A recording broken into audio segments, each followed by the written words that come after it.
Hello. The League of Women Voters welcomes you to a Meet the Candidates Forum for the nonpartisan election to represent Sub-District 4 of the Anoka Hennepin School District Board. I am Bruce Pomerantz, trained moderator for the Anoka Blaine Coon Rapids Area League of Women Voters. Because I live in Fridley, I cannot vote for the candidates running for Sub-District 4. And I am not acquainted with either of the two candidates. The League thanks the school board for providing the school board meeting room for the forum and QCTV for recording this event for access by you viewers. This year, the League is holding our Meet the Candidates forums without audiences to avoid COVID-19 spread. Questions for this forum were submitted online in advance at our website, LWVABCMN.org. We had more questions than we have time for this 30-minute forum. I subsequently consolidated and rephrased similar questions and selected the ones to ask. Each candidate will have up to 1 minute to answer each question. The candidates will receive a 15-second warning before their time is up. They have permission to complete the sentence that they may have started just prior to the warning if they have not concluded their remarks. At the end of the set of questions, in approximately 30 minutes, they will have 1 minute for concluding remarks. The candidates received in advance 3 questions I will ask. They were informed in advance of the broad subject matters of the subsequent questions, but do not know the specifics of the questions. The League Meet the Candidate event is a forum, not a debate. Each candidate has been asked to respond to the question and not to any remarks the opposing candidate says in this forum venue or said in previous occasions. Prior to recording this forum, we determined who would answer the first question. The order of answering the subsequent questions will alternate between the two candidates. Candidates, you may ask me to repeat any question and any portion of the question. The goal of our forums is to help citizens become informed voters. The League of Women Voters does not support or oppose any political parties or candidates for office. These candidates care very much whom you vote for, but the League does not. The League does hope that each of you will vote early or on November 2nd. The candidates for Sub-District 4 are Matt Audette and Dave Dirkswager, both Andover residents.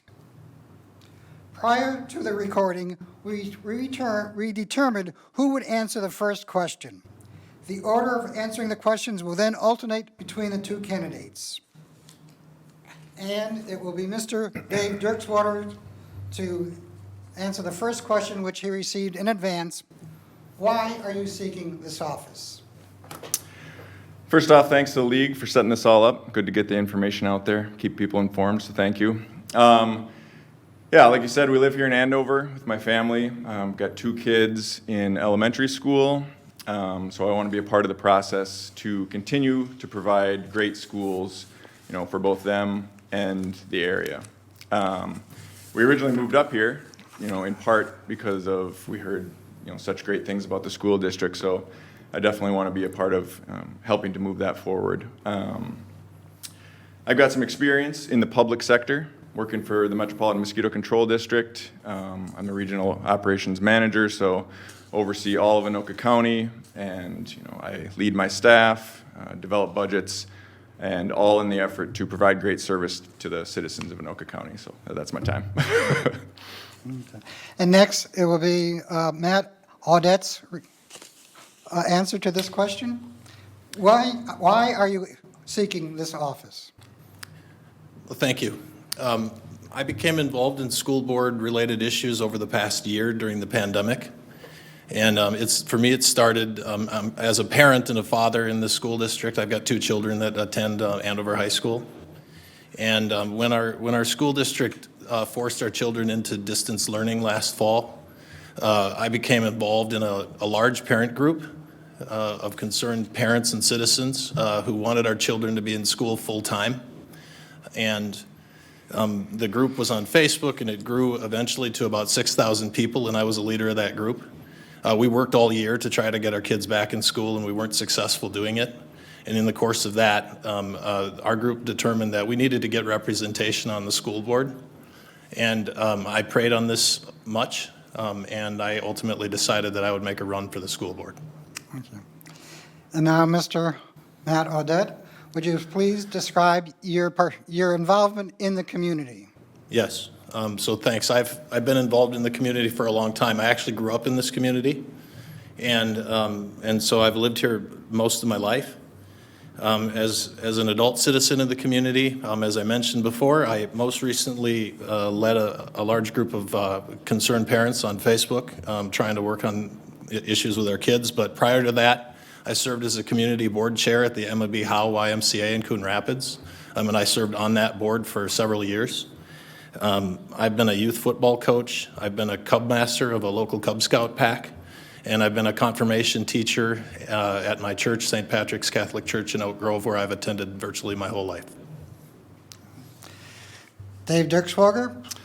Yeah, we moved up here 13 years ago or so, and the kids were young at that point, but starting to get more involved. You know, had a lot of fun coaching soccer this year for the first time, which has been really exciting, and then leading a Girl Scout troop as well. And it's just, you know, wonderful to see them kind of develop friendships and work through things. And I really think that kids deserve to see positive leaders, which is another reason I'd like to run for school board.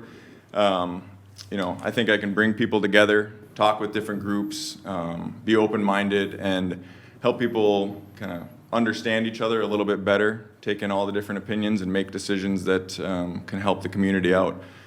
We love living up here in all the open spaces, and, you know, there's plenty to do. So, yeah, we're really happy to be here. Okay.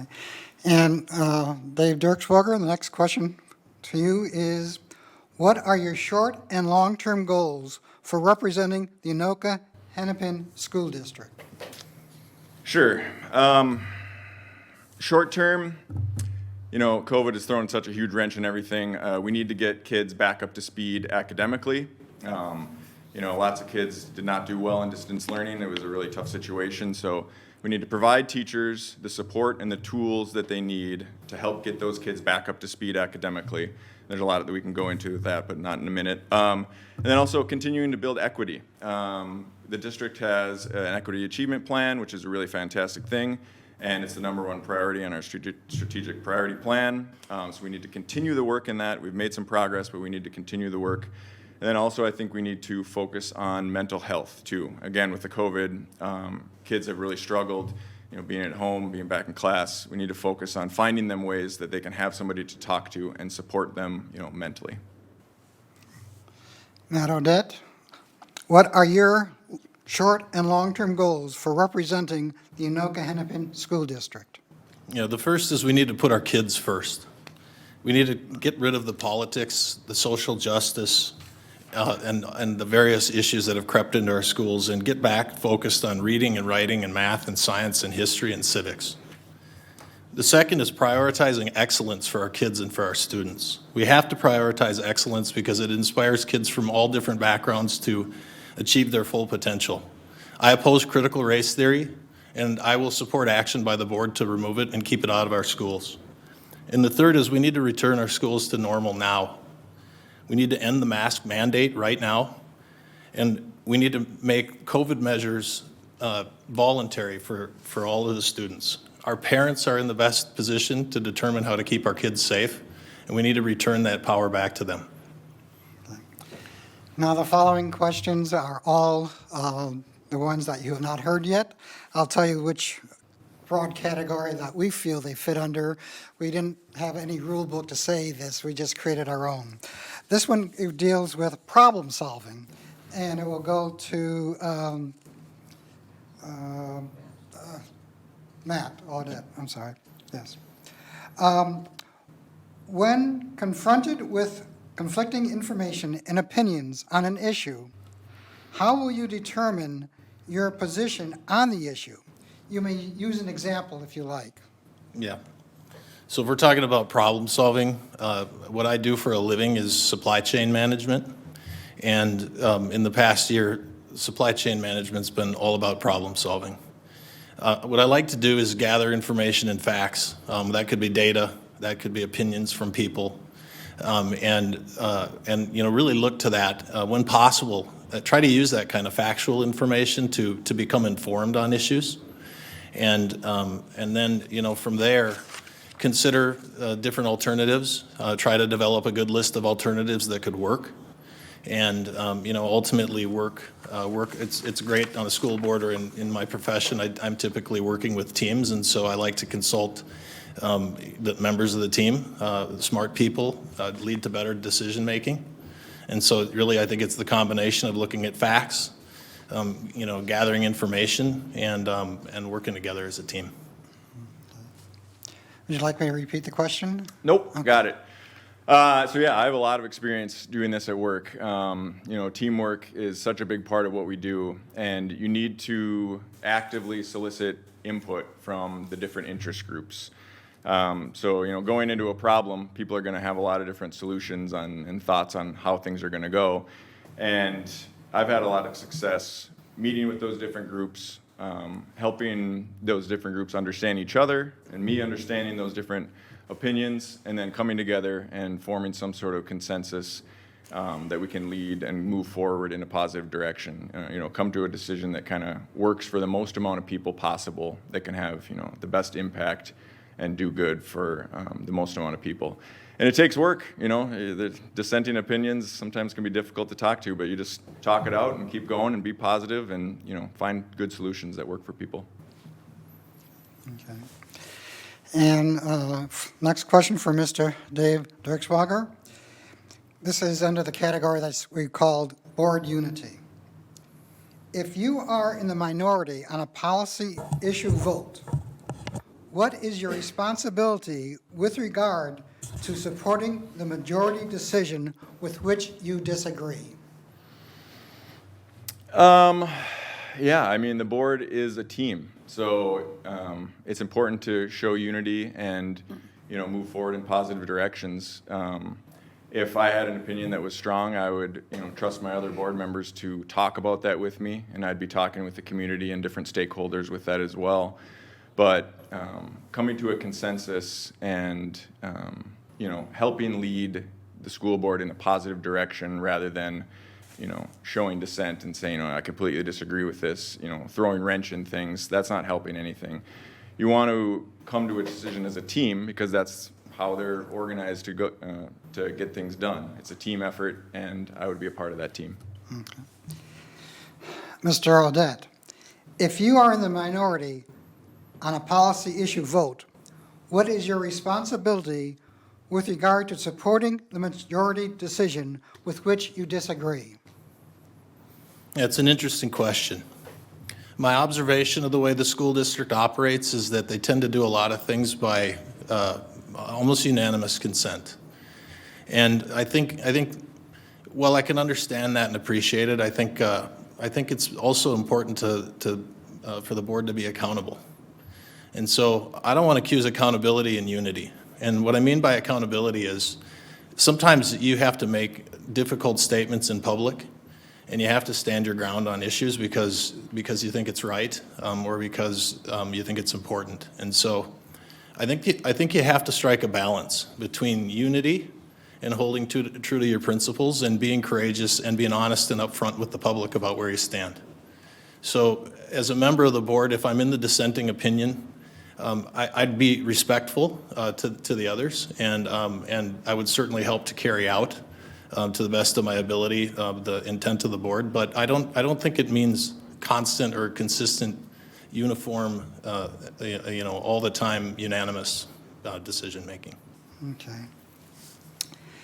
As part of your answer to this next question, please define what equitable achievement means to you. The question is, while you are elected from a specific section within the school district, what is your responsibility to ensure equitable achievement throughout the entire district? Mr. Audette. Yeah. Well, we need to provide an excellent education for every one of our students. And so my sense for Equitable really focuses around equal opportunity. And that's in contrast, I think, to where the district is right now, where they're heading down a path of equity in terms of outcome. And I think that's difficult. And that's where critical race theory comes in. That's where the district is allowing it to be here, is because the district's supporting something called equity, which is a bit of a false notion. They're going after trying to close the achievement gap, using principles of critical race theory, which suggests that the only reason there is a gap is because of racism. And I don't agree with that. So my notions of equity stand about, again, equality of opportunity, not equality of I lost my word there for it, but equality of opportunity, sorry. Okay. Human. As part of your answer, Mr. Dirkswager, please define what equitable achievement means to you. The question is, while you are elected from a specific section within the school district, what is your responsibility to ensure equitable achievement throughout the entire district? Yeah, super important. Treating people equally is not the same as equity. We need to acknowledge that students have differences and they come to the classroom with different experiences. And we need to figure out, help work with the teachers, work with the building so we can find solutions that work for these students to help bring them up. In the end, we'd like to get to a point where a student's background doesn't predict, how they do in school, but we're not there yet. We've got a lot of work to do. And the district has had this on a number one priority for not a long time, but for a fair amount of time, and they're working towards it, and we're making steps and we're making strides, and it's extremely important work, and we need to continue it, and I would fully support what the district has done and will continue to do. This falls under the label that we call responsiveness to citizen inquiries. And Mr. Dirkswager, do you have a responsibility to be available other than at school board meetings, A, to the residents in your district, and B, residents outside your district? Sure. Yeah, absolutely. That's what you sign up for. I'm not going to wake up at 2 a.m. and answer emails, but I will set aside time throughout the day to answer people's questions. I also think it's extremely important for me to solicit that feedback on my own. So I would try to set up meetings with principals, small groups with teachers, to provide them an opportunity, to have open, transparent dialogue with a school board member, all in the effort that we can, do better as a team. The whole school board, the whole school district, can be viewed as a large team, and we need to be able to communicate to get, good things done for the district and help drive the district forward. Okay, Mr. Audette, the same question. Do you have a responsibility to be available, other than at school board meetings, A, to residents within your district and residents outside your district? Absolutely. One of the responsibilities of being a school board member or any elected official is to be available to constituents, to be able to hear their concerns, answer their questions, discuss things with them. And so I think I'm a bit older than Dave, so I might get up at 2 o'clock in the morning and answer emails, because I frequently do. But being available would absolutely be something you'd get with me. And now this is about the continuous improvement model. What is your opinion of the district's continuous improvement model that annually is reviewed to determine district strategic priorities, which may take several years to accomplish? Yeah, continuous improvement is something that I'm certainly familiar with. It gets used in industry a lot. It's part of something called lean principles, and so the district adopted, I'm sure, a continuous improvement model, probably based upon what they see in the private sector. But I think it's a good one. It's a process of continually evaluating, what we're doing, how did we do, and not resting on our laurels and assuming we've arrived, but instead to continue to go back, and as the situation changes, as the environment changes, strive to improve and get better all the time. So I'm a fan of continuous improvement as a principal. I'm glad that the district has continuous improvement on its mind in the way that it operates, and I'm good at it, and I'd be a good supporter of it.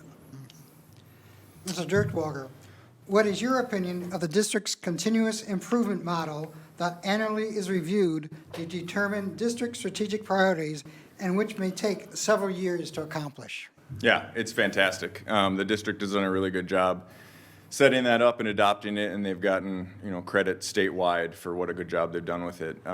It, provides things that you can work on right away, things that you can work on, down the road, and it also just, helps everybody kind of understand where the district's headed, so that, the entire district staff can, pull that up or, know in their mind what the priorities are, what kind of things we're focusing on, both now and well into the future. So yeah, fully support it. Love it. Okay, now, Mr. Dirkswager, this falls under student curriculum options. Current news reports indicate a lack of entrance for skilled labor. Does the school district provide sufficient education and counseling to students about training and employment that does not require a 4-year college degree? Yeah, I think there's work to be done, but they do have options for that. And, that can be something that we look at in the future too, because, yeah, it's going to be an issue moving down the road into the future. And people need to be able to, get trained up into those jobs. And, lots of people have different paths that they want to pursue in life and, different skill sets. And I think the school district already does a good job of it, but should continue to be able to provide for all the different, ranges of what people want to do with their lives and, give them options moving forward. Mr. Audette, current news reports indicate a lack of entrance for skilled labor. Does the school district provide sufficient education and counseling to students about training and employment that does not require a 4-year college degree? It's a great question. If you consider the fact that we're suffering from a lack of applicants, I would suggest we probably have more work to do. Just the fact that there aren't enough kids entering the trades is concerning. It ought to be concerning for all of us. Not everybody has the ability and the skill to be a plumber, to be an electrician, to do your own repair work. And so those are certainly skills that our community and our nation needs. Those are honorable and great professions.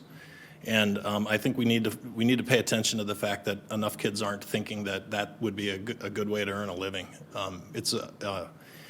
College is one path, and many kids choose it. I'm college educated, so I understand that path. But I'm a big time hobbyist and home improvement person, and I know that I could have easily enjoyed a career in the trades. And I really think that part of what schools have to do is try to help kids figure out what they might be best suited for, whether that's a college degree, whether that's serving our country in the military, or whether that's going into a trade, and I hope we do more of it. Okay. This falls under our label of student well-being. Mr. Audette, what is your responsibility to evaluate if the district provides sufficient resources for students' physical and mental well-being? Yeah, I think you said it right. The responsibility is to evaluate and to ensure that they do. So district administration is charged with the responsibility ultimately to create those types of plans, to create the types of safe environments that they need, that they think are necessary. They're the ones who are operating the schools day in, day out. They have the best presence in the district. But the board has a really important responsibility to ensure that they give good oversight to it. And so as a board member, my responsibility would be to evaluate both the plans that they have in place and the effectiveness of them, and to ensure that they are effective, and to really give the district administration that kind of oversight to make sure that we can tell the public that our schools are safe for everybody. Mr. Dirkswager, what is your responsibility to evaluate if the district provides sufficient resources for students' physical and mental well-being? Yeah, as a board member, it'd be a big responsibility. I also think we have a fair amount of work to do in that regard too, especially with how hard COVID was with everybody. Students need more options to be able to talk about their mental health and, focus on improvement and getting better. I think we can provide some more resources to schools and teachers, to let them hire more social workers, school therapists, and then also give teachers more tools to be able to help kids, because they're, the front line that they're going to see that first. And we owe it to our kids to make sure that they feel safe, welcome and appreciated at school. So I think those will be resources well spent, and then obviously, responsibly spent as well. Okay. And Mr. Dirkswager, what is your opinion of the policies concerning protecting students from violence, harassment, and bullying? Yeah, another huge issue. And same kind of thing, if we can provide funding to give those kids an outlet to talk to somebody and, feel heard before they turn to sort of, violence or any of that sort of thing, that heads it off at the pass, and that would be great. And I think we need to do more work to provide those resources to schools to help identify that kind of thing and help get these kids the help they need before it turns to that sort of terrible thing. And then also we need to keep our schools safe too. So continuing to identify things that we can do to keep the students and teachers and staff safe. Mr. Audette, what is your opinion of the policies concerning protecting students from violence, harassment, and bullying?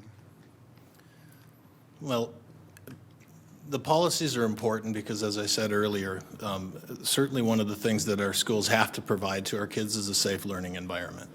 And they need to provide it to everyone, and not just the kids, to the staff, to anybody that's in the schools. So I know the reason that the district puts those policies in place, because they need a basis for being able to evaluate kids' behavior and to be able to correct it if it needs to be. So I think they're important, but I think that to really be safe, you got to go beyond policies. We got to build good connections with our kids. We got to encourage our staff to know these children, and the kids to feel comfortable with them. And we got to encourage the kids to be kind to one another as well. And so I think policies are fine. They're great things to have, but they're no good if they get put in a desk drawer. It really comes down to the one-on-one kind of interactions with people, and modeling good and safe and friendly relationships. Okay, and Mr. Audette, what is your responsibility to keep informed about COVID-19 affecting classroom attendance and in-person and online instruction? Well, I think any citizen should stay informed on those things, but certainly as a board member, it's important. We need to try to continually learn, understand the situation, understand what's happening, how COVID is impacting the community, how different things the schools are doing are impacting our kids. And so, over the past 18 months, I couldn't tell you how many things I've read about that. And unfortunately, what we know is that some of the decisions we made didn't go well for kids. And so we got to stay on top of it, and we got to involve the community and stay informed on what they think too. And I think that's an area that the district really needs to improve on, is getting connected to what the community is thinking about it and making sure they understand it. You don't need to repeat it. I got it if you want to. Okay. Yeah. A really important thing. So number one goal is keeping students in school, year-round, 5 days a week. Right with that, number one goal is keeping everybody safe. So if what we need to do right now, well, numbers are, unfortunately really high. We need to mask and we need to do a little distancing. We can take those easy steps to protect people and keep kids in school. And do the right thing for now. But it has to be a dynamic situation too. So we watch the numbers, watch everything really closely, which I know the school district already does. Keep on top of things and make changes when the changes make sense to make. Everybody's tired of wearing masks, but if they're keeping kids in school and keeping kids safe for now, let's do it. Okay. Mr. Dirkswager, how will you analyze the proposed line item budgets for adoption that the district administrative staff will submit to the board? Sure, yeah, do a lot of work with budgets at work already. And I've been able to provide great service for the citizens of Anoka County, getting every, thing I can out of each dollar that mosquito control gets, and I would do the same thing on the board. Sometimes things are tough and you need to make, difficult decisions, but you do it with the best interest of all groups in mind, trying to help the most amount of people that you can. I know the district has kind of some unique challenges with our budget too. We don't have a huge property tax to draw on like some of the metro schools, so we have to be creative, we have to be responsible, and I think they've done a really good job with it already, and I would be excited to be a part of, getting every dollar that making our dollars count, because that's what the citizens deserve and the students. Mr. Audette, how will you analyze the proposed line item budgets for adoption that the district administrative staff will submit to the board?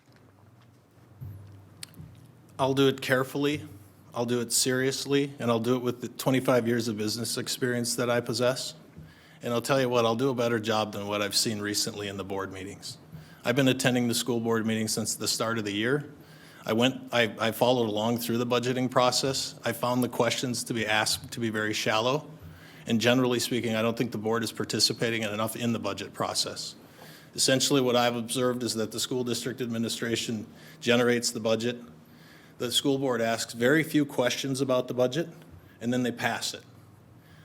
With me on the board, we're going to ask more questions. We're going to evaluate different options. We're going to put measures in place to make sure that taxpayers are getting a return on their investment and that the school board is being fiscally responsible. Okay. Do you have, Mr. Audette, do you have a particular area or areas of the budget that is of special interest to you? And if so, why?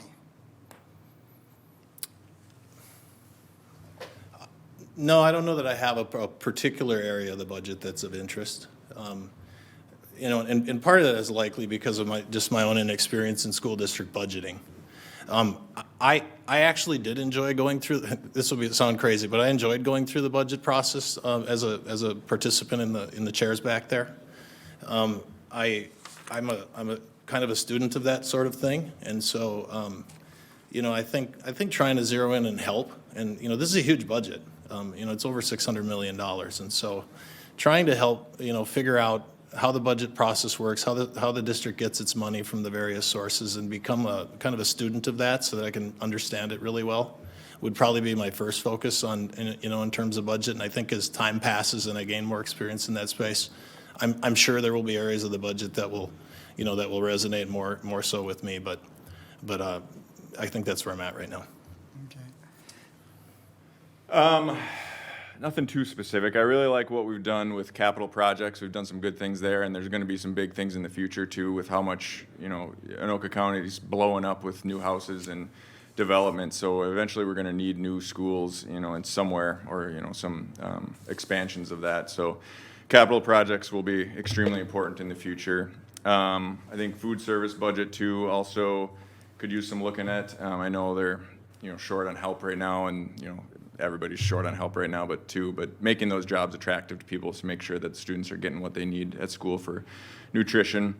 I also think there's some opportunities in going down to the state and working with the legislature to get a little bit more funding. We get that 70% chunk, and like I said earlier, we don't get that huge property tax bump like other metro schools, so I think we could work with them, try to get a little bit more up front so we can do more creative things with our budget. And this is the last question of the day, and then we'll have you with your concluding remarks. Mr. Dirkswager, what is your responsibility to know about vacancies? I knew I was going to stumble. Vacancies, salaries, and retention regarding support staff such as paraprofessionals, custodians, cafeteria staff, and community education child care providers. Yeah, this is huge. We deal with this at mosquito control as well, staffing. And you want to get enough quality people in to provide the service that we're directed to provide.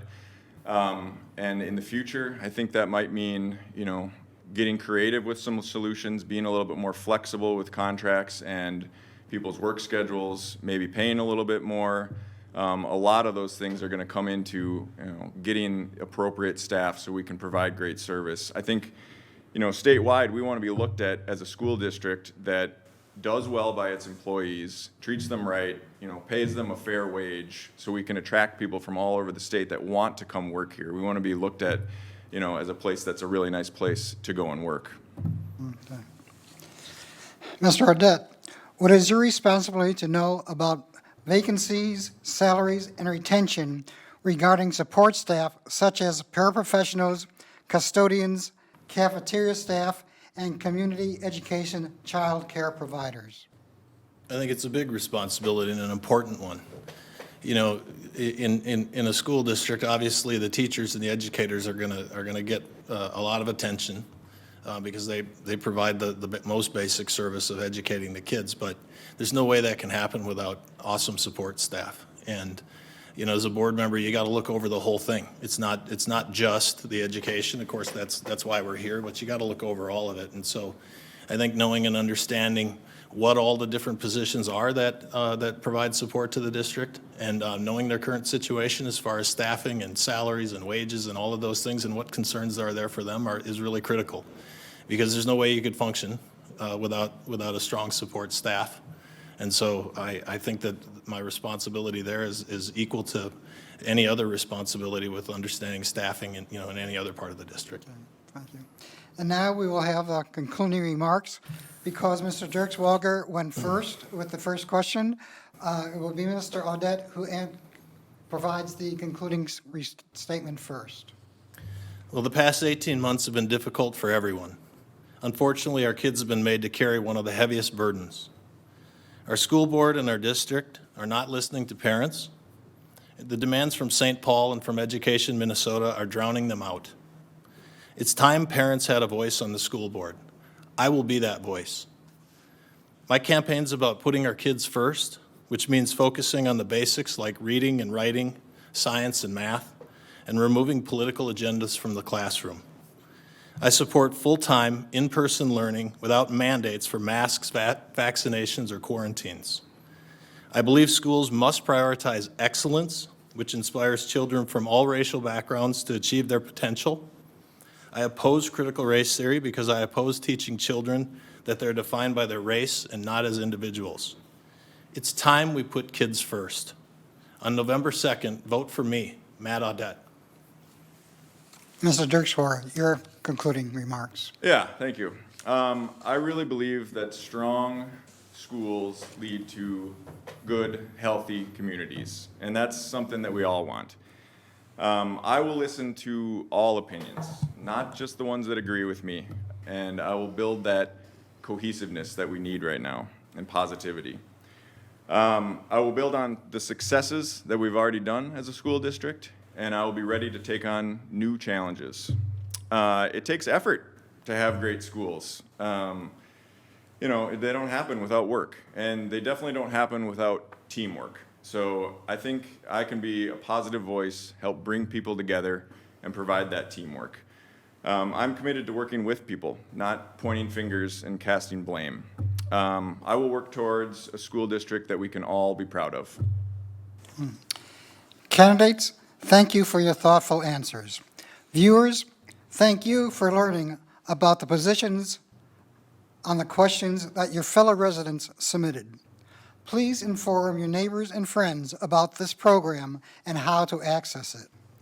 Early mail-in voting has begun. Contact the Anoka County Elections Office to learn how to obtain a mail-in ballot. In-person balloting occurs 8 a.m. to 7 p.m. on November 2nd.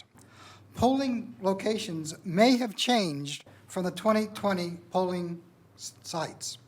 The County Elections Office will also inform you of your polling location.